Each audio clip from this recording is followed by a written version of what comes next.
ассалому алайкум дӯстон, хуш омадем ба шабакаи мо. дар навори имрӯза оиди тозатарин ва беҳтарин хабарҳо аз ҷаҳони ММА гап мезанем. яке аз менеҷерҳои машҳури ҷаҳон Али Абдулазиз гуфт ки рақиби навбатии Ҷастин Гейҷ кӣ бояд шавад. биён суханҳои Алиро гӯш мекунем. ма фикр мекунем ки Ҷастин Гейҷ дар муҳорибаи навбатӣ бояд ки бо Чарлз Оливера вохӯрад. Дастин Порье шояд ки танаффус мегирад ва то он вақт Чарлз ва Гейҷ метавонанд ки беҳтарини худро муайян кунанд.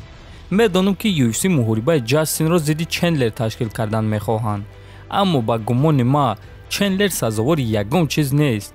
рекорди ӯ дар UFC як ғалаба ва як бохт аст.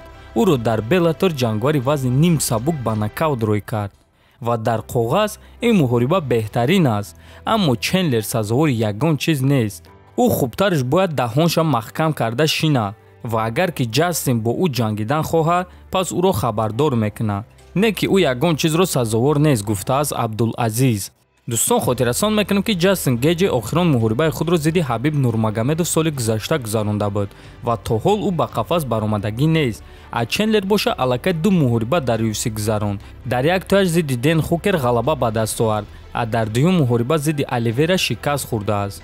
дӯстон, ман фикр мекунам ки ин муҳориба, яъне муҳорибаи Гейҷ ва Чендлер маънои хуб дорад. ҳозир довталаби рақами 1 Дастин Порье аст. а Гейҷ ва Чендлер боша барои муҳорибаи унвонӣ бояд мағлубиятҳои худро маҳкам кунанд.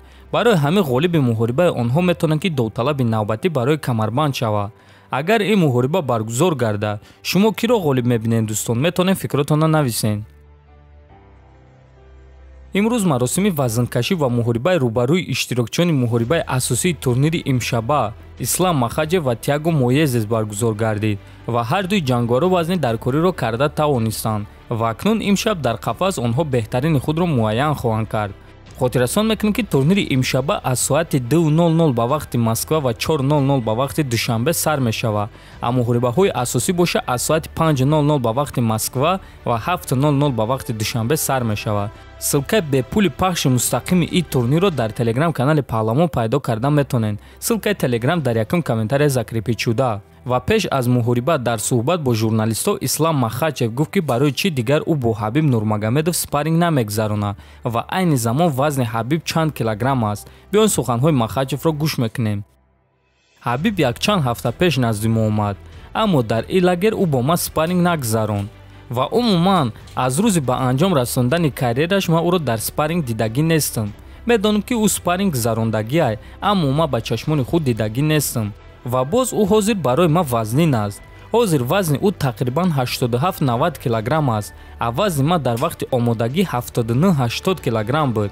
аз ҳамин сабаб барои ман бо Ҳабиб спарринг гузарондан хеле хатарнок аст, чунки акнун ӯ вазнинтар аст, гуфт Махачев. ва ҳамчунин дӯстон, худи Ҳабиб Нурмагомедов эълон карда гуфт ки ҳатто агар Чарлз Оливера Ислам Махачевро шикаст диҳад, ӯ дигар ба қафас бар намегардад. пеш вақти Ҳабиб буд, акнун вақти Оливера омад. маро муҳорибаҳо шавқманд намекунанд ва ман бар намегардам. ҳатто агар ки Чарлз Оливера Ислам Махачев, Ҷастин Гейҷ, Дастин Порье ва дигаронро зана, ман бар намегардам. ҳозир вақти Оливера аст. ман танҳо барои ӯ хурсанд мешавам. ман ӯро табрик мекунам ва мегӯям ки ӯ кори беҳтарин кард. айни замон Оливера 8 ғалабаи пайдарҳам дорад ва ӯ бисёр ҷангварони хубро задааст. бисёри онҳоро ӯ фавран шикаст додааст. ӯ ҷангвари хеле хуб аст ва дар ҳақиқат баромадҳои ӯ ҳайронкунанда аст. фикр мекунем ки вақтҳое ки ӯ дар UFC шикаст хӯрда буд, ӯ рӯҳан тайёр набуд. бисёри ҷангварҳо ҷисмонӣ ва рӯҳан яки якбора сахт шуда наметавонанд ва ҳамон вақт ӯ рӯҳан сахт набуд.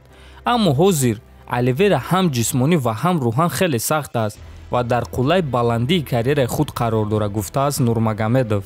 дӯстон, ба фикри худи шумо айни замон аз топ 10 вазни сабук ки Чарлз Оливераро манъ карда метавонад? ҳатман фикротонро нависед, дар канал обуна шавед то бозид хонободу сарбаланд бошед.